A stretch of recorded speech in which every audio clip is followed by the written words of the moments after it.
देश का नक्शा बनाना चाह रहे हैं और खुद की जिंदगी को बदलना चाह रहे हैं और बच्चों के लिए जन्मों जन्मों का बिजनेस खड़ा करना चाह रहे हैं, उन लोगों के लिए इस धरती पे एक मौका है हम लोगों के पास, और उसका नाम है आरएसएस बिजनेस। इसको तरीके से पकड़ना बहुत जरूरी है। अच्छा एक बात बताओ, देखो हम कौन हैं? हम जितने भी लोग भाग यहाँ बैठे हैं, हम हैं कौन और मैं कौन? मैंने बताया इंजीनियरिंग किया, उसके बाद मैं जयपुर आ गया 5 साल जॉब करके। जिस जमाने में नए नए कंप्यूटर लगने शुरू हुए थे, लोगों की गलतफहमी थी कि कंप्यूटर एक ऐसी बीमारी है, एक ऐसी मशीन है जो सारा काम अपने आप करेगी और लोग बेरोजगार हो जाएंगे। एक ही सेंटेंस आता था लोगों को 30 साल पहले। लेकिन जब हम 30 साल बाद देखते हैं क्या है और नतीजा, जो मैं बात कर रहा हूं इसको 30 साल हो गए, 30 साल बाद जब वो नतीजा देखते हैं, पहले 30 साल पहले लोगों को मालूम था कि कंप्यूटर एक ऐसी चीज है जो सारा काम अपने आप करेगी, दुनिया बेरोजगार हो जाएगी। 30 साल बाद जाके लोगों को समझ आया कि साला जितना रोजगार सरकार पैदा नहीं कर पाई, उससे ज्यादा रोजगार तो कंप्यूटर ने लोगों के लिए पैदा कर दिया। 30 साल लगे बात समझ आना। कितने साल? 30 साल। 30 साल। क्योंकि कंप्यूटर अपने आप कुछ भी नहीं करता है, इससे करवाना पड़ता है, उस तरीके से प्रोग्राम करना पड़ता है। We humans are programmed computers. जिसके पास जितने भी मोबाइल हैं, अब एक आदमी ने 50,000 का मोबाइल ले रखा है, एक ने 5,000 रुपए का मोबाइल ले रखा है। 50,000 वाला दिखाता घूम रहा है, देखो मेरा एप्पल का, मेरा सैमसंग, और एक ने 5,000 का वीवो पीओ डिपो कुछ भी ले रखा मेरी तरह। क्योंकि मुझे मालूम है अंदर से सब एक है, उसके टेक्निकल फीचर से एक है। अगर कोई भी औजार बढ़िया बनेगा तो उसके सॉफ्टवेयर की वजह से बनेगा। हार्डवेयर तो सबका एक है, हम सबका हार्डवेयर एक ही है, हम सब एक जैसे हैं। अलग है, सबका लीवर भी उतने ग्राम का, सबका दिमाग भी उतने ग्राम का, सबका किसी का वजन, कोई ज्यादा खा के पड़ा रहता है तो 10 किलो बढ़ जाता है, जो दिन में वॉक करता रहता है 10 किलो कम होता है, जिसका हजम नहीं होता पेट फूल जाता है, जिसका हजम होता है फिट रहता है। इतना सा तो फर्क है। हाँ जी, किसी की दाढ़ी है, किसी के बाल सफेद है, ये हार्डवेयर है। जो दिखाई दे रहा है आंखों को, ये हार्डवेयर है। जो दिखाई नहीं दे रहा वो सॉफ्टवेयर है, वो प्रोग्रामिंग है। हम किस जगह पैदा हुए, कौन सी क्लास में पढ़े, कौन सी इंजीनियरिंग में गए, कौन सी डॉक्टरी में गए, कौन सी हमारे साथ घर वालों ने क्या व्यवहार किया, स्कूल वालों ने क्या व्यवहार किया, पड़ोसी पड़ोसी ने क्या व्यवहार किया, ये सारी चीजें मैं सीखते सीखते मेरे ब्रेन की प्रोग्रामिंग हो गई। और जैसे मेरी प्रोग्रामिंग है वैसी मेरी हरकतें। जैसे मैं नया सीखता हूं तो जो मेरा प्रोग्राम है वैसे ही। तो हम लोगों को बचपन में किसी ने नहीं सिखाया। मेरे दादाजी किसान थे, 79 में हमारे घर में ट्रैक्टर आया, तो मेरे दादाजी मेरे को क्या सिखा सकते हैं? आप सोच के बताओ। जब बैल थे तो बैल चलाना सिखा दिया, जब ट्रैक्टर आया तो ट्रैक्टर चलाना सिखा दिया, खेत जोतना सिखा दिया, फसल काटना सिखा दिया, जो उनको आता था सिखा दिया। जिसके पास जो है वो दुनिया को वही दे सकता है, उसके अलावा कुछ नहीं दे सकता। जिसके पास जो है वो दे सकता है, या कुछ और भी दे देगा। मेरे दादाजी मेरे को कंप्यूटर चलाना सिखा सकते थे क्या? पॉसिबल नहीं है। मेरे पिताजी मेरे को कैसे दे सकते थे? उनको क्या आता था? उनको एक सरकारी नौकरी आती थी, क्योंकि सरकार में जाओ और भर्ती हो जाओ। वही मेरे को बोला, मैंने नहीं माना। इंजीनियरिंग करने के बाद मैंने सरकार की नौकरी ज्वाइन नहीं की। हाँ जी, इसलिए जब मैंने कंप्यूटर का बिजनेस शुरू किया, मेरे दादाजी से नहीं पूछा, मेरे पिताजी से नहीं पूछा। पूछता तो क्या बताते? जो काम उन्होंने जिंदगी में किया ही नहीं है, क्या बताते वो? कुछ बता सकते थे क्या? No sir. नो, तो फिर पूछने का फायदा भी क्या था? नो। इसलिए जब मैंने आरसीएम किया, मैंने किसी से नहीं पूछा, क्योंकि पूछता तो क्या बताते वो। और जब बताने भी गया तो 20 लोग बीच में बैठे हुए थे, उनके बीच में वो मीटिंग करने गया। जब बताने भी गया तो पूरा प्लान बताने के बाद आजू बाजू से आवाज आई, ये क्या कर रहा है, ये क्या उल्टे पुल्टे काम कर रहा है, शर्म नहीं आती, क्यों नहीं आता, तेरा अपना कंप्यूटर का काम कर ले, ये है वो है, लपड़े दपड़े। ऐसे लगा उनको 20 साल पहले जैसे बहुत बड़ा पाप कर रहा हूं। क्या उल्टा पुल्टा काम है ये? क्यों? क्योंकि उनके सॉफ्टवेयर में ऐसी जानकारी थी ही नहीं, और जब ऐसी जानकारी थी ही नहीं तो हजम होगी कैसे?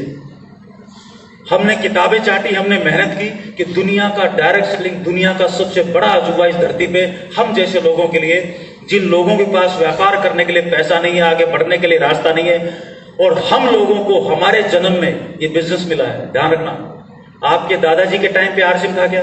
नहीं। आया ना? नो। क्यों? पहले भी तो आ सकता था, 100 साल पहले। अच्छा, हमारे पिताजी के टाइम पे था क्या? उनके पास। ये हमारे काल में क्यों आया? आरसिम हमारे काल में ही क्यों आया? कभी सोचा इस बारे में? इसकी वजह सिर्फ कंप्यूटर आया हमारे जीवन काल में, और कंप्यूटर आने की वजह से आरसिम जैसा सिस्टम, डायरेक्ट सेलिंग पॉसिबल हुआ। आप दुनिया के किसी भी कोने में वहां पे खरीदारी करो और आपका बिजनेस बढ़ जाए। आपका दोस्त दिल्ली में बैठा हुआ वहां पे खरीदारी कर रहा है, आपका बिजनेस बढ़ रहा है। आप देश के किसी भी कोने में, अमेरिका में चले जाओ, आपका हर महीने का जो चेक बनेगा ठा SMS में घुसेगा आपके पास, तो आप दुनिया के किसी भी कोने में आपके पास पैसा पहुंच जाएगा। ये चीज पॉसिबल हमारे काल में हुई, और इस काल में इस सिस्टम का अगर हमने फायदा नहीं उठाया तो हमारी जो आने वाली 20 साल बाद, कितने साल बाद? 20 साल बाद हमारे आने वाली अगली जो पीढ़ी है, हम सब की जो औलाद है, जूता निकाल के पानी में भिगो भिगो के मारेगी अपने अपने बाप को। अब पूछो, जूता पानी में क्यों भिगो के मारेगी? पूछो। पानी में भिगोने से जूता हार्ड हो जाता है, जोर से लगता है। हेलो, गीला करके नहीं मारेंगे तो जोर से लगेगा नहीं, राइट? पूछो क्यों? पूछो क्यों? क्योंकि 20 साल बाद के जो बच्चे होंगे वो पैदा होते ही डायरेक्ट सेलिंग और आरसिम बिजनेस क्या उनको समझ में आ जाएगा। पूछो कैसे? 30 साल पहले कंप्यूटर लोगों की समझ में नहीं आया, 20 साल पहले मोबाइल आया 98 के आसपास। आज की तारीख में घर में जितने भी बच्चे पैदा होते, साले बच्चे पैदा नहीं हो रहे, मोबाइल पैदा हो रहे हो। क्योंकि एनवायरनमेंट अपना काम करता है, चारों तरफ के वाइब्रेशन अपना काम करते हैं। और आज यहां पर जितने भी लोग यहां पर हॉल में बैठे हैं, जितने भी 40-50 साल के ऊपर के आदमी हैं, उनके घर में छोटा होगा, उनका पोता होगा, पोती होगी, छोटा बच्चा होगा 3 साल का, 4 साल का, और वो मोबाइल लेके सारे फंक्शन जानता होगा और इस बुड्ढे को बता रहा होगा कि साले कुछ भी नहीं सीखा जिंदगी में।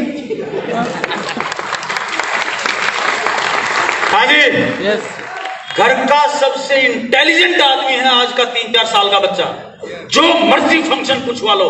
ठीक 20 साल बाद आपके घर का जो सबसे छोटा बच्चा होगा ना, उसको A to Z सब कुछ डायरेक्ट सेलिंग के बारे में पैदा होते ही पूछ लेना, वो बता देगा वो। और फिर वो जैसे आज के बच्चे पूछते ना कि आप तो कंप्यूटर तो 30 साल पहले आया था, तूने 30 साल से ऐसी की तैसी कराई क्या बाप? साला सीख नहीं सकता था, मूंछें ऊंची करके घूमता रहा, कभी मैं यूं, मैं सरपंच, मैं यूं, मैं सरकार में, मैं कलेक्टर। साले सीख नहीं सकता था थोड़ा बहुत। जिन लोगों ने नहीं सीखा उनके हालात क्या है बताऊंगे आपको। जो लोग आज की तारीख में रेलवे स्टेशन पे जाके लाइन में लग के टिकट लेते हैं, जो लोग आज की तारीख में बैंक में जाके अपने पैसे निकलवाते हैं और पासबुक में एंट्री कराते हैं, जो लोग अपने पैसे इधर से उधर देने के लिए फार्म भर के बैंक में जाते हैं, ये सब का शरीर 2020 में पहुंच चुका है, लेकिन उनका दिमाग साला 1972 में अटका हुआ है। क्योंकि उनको ना तो सीखना और ना किसी चीज पे भरोसा है। हाँ जी, यस। जो लोग आज की तारीख में, जिन लोगों के पास बैंक अकाउंट नहीं है, वो तो साढ़े 1947 में अटके हुए। जिन लोगों के पास चेकबुक नहीं है और ऑनलाइन अकाउंट नहीं है, चाहे मोबाइल बैंकिंग हो चाहे नेट बैंकिंग हो, अगर वो फैसिलिटी उनके पास नहीं है बैंक अकाउंट में, वो तो साला 1900 के दशक में दिमाग उनका। और जिनका दिमाग 1971 में बैठा हुआ है, उनको ये बात कहां से पकड़ में आ जाएगी? सॉफ्टवेयर को अपडेट होना पड़ेगा, तभी नए हार्डवेयर के साथ मैचिंग होगी, उसको अपडेट होना पड़ेगा। लेकिन सॉफ्टवेयर पुराना है, सामने हार्डवेयर नया है, दिखाई देते क्या है, मेरे को सब मालूम है। अबे मालूम है, मान लिया, लेकिन उसको 1972 का मालूम है। कोई भी धरती में बेवकूफ नहीं है, सब इंटेलिजेंट है। जैसे बोलता ना मालूम है, तो उससे पूछो कौन से सन का मालूम है। यानी कि तेरा सॉफ्टवेयर लास्ट कब अपडेट हुआ था। आपके मोबाइल में कोई भी ऐप है, उसको अपडेट मांगती ना, तो आप चेक करो लास्ट अपडेट कब हुआ था, आता उसमें रिकॉर्ड। इसका मतलब अगर वो अपडेट ही नहीं हुआ 30 साल से, इसका मतलब बहुत सारे नए फीचर्स दिमाग से गायब हैं। हाँ जी, यस और नो? यस। अब आपके और हमारे दादाजी ने और पिताजी ने हमें क्या सिखाया?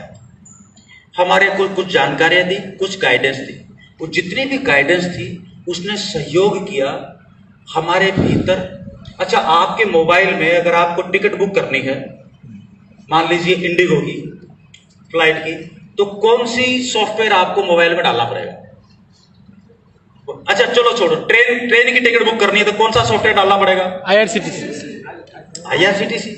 जिसको टिकट सी IRCTC का सॉफ्टवेयर डालो, उसको सीख लो 1 मिनट में, टक टक टक टक काम हो जाएगा। यही तो है ना? Yes। अब आप 1 लाख का मोबाइल ले आओ और बोलो टिकट बुक कर, टिकट बुक कर, वो साला क्या करेगा? हाँ जी। Yes। किसी भी खानदान में पैदा हो जाओ, बोला अमीर बना, अबे अमीरी यहां बैठी है यार, ये तो हार्डवेयर है। तेरी जानकारियां कहां है? हाँ जी, तेरी लर्निंग कहां है? तो जब तक उस डायरेक्शन में हम सोचेंगे नहीं, बात बनेगी नहीं। आपके कंप्यूटर से आप अकाउंटिंग करवाना चाह रहे हो, फाइनेंशियल अकाउंटिंग, तो कौन सा सॉफ्टवेयर डालना पड़ेगा? हाँ, टैली एक एग्जांपल है, ऐसे हजारों सॉफ्टवेयर।